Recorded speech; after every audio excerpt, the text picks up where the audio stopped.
এই জন্যে আমি বারবার আপনাদেরকে মনে করে একটা কথা, আমার জীবন থেকে উপলব্ধি করি একটা কথা, যে একমাত্র আল্লাহ ছাড়া এই পৃথিবীতে এবং পরকালে আমাদের আপন বলে কেউ নাই।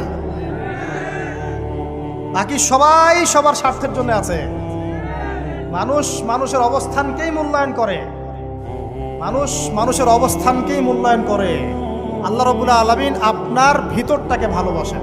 দেখেন, আপনি যখন নামাজ পড়েন নাই, আল্লাহ পাক কিন্তু আপনাকে ধ্বংস করে দেন নাই। আল্লাহ পরম করুণাময় আপনাকে হেদায়েত দিয়ে নামাজি বানিয়ে দিয়েছেন।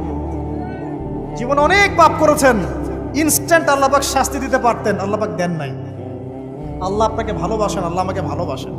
আল্লাহ পাকের এই ভালোবাসার ঋণটা শোধ করার জন্য হলেও নামাজি হয়ে যান, আল্লাহর পথে ফিরে আসেন, দিনের জন্য কিছু করেন, দিনের ফিকির করেন, পড়াশোনা করেন। প্রিয় ভাইরা, আল্লাহ পাক তৌফিক দান করুন। দেখুন, এই রিবা থেকে দূরে থাকার জন্য একটা হাদিস যথেষ্ট, যে 4 শ্রেণীর মানুষকে আল্লাহ রাসূল সাল্লাল্লাহু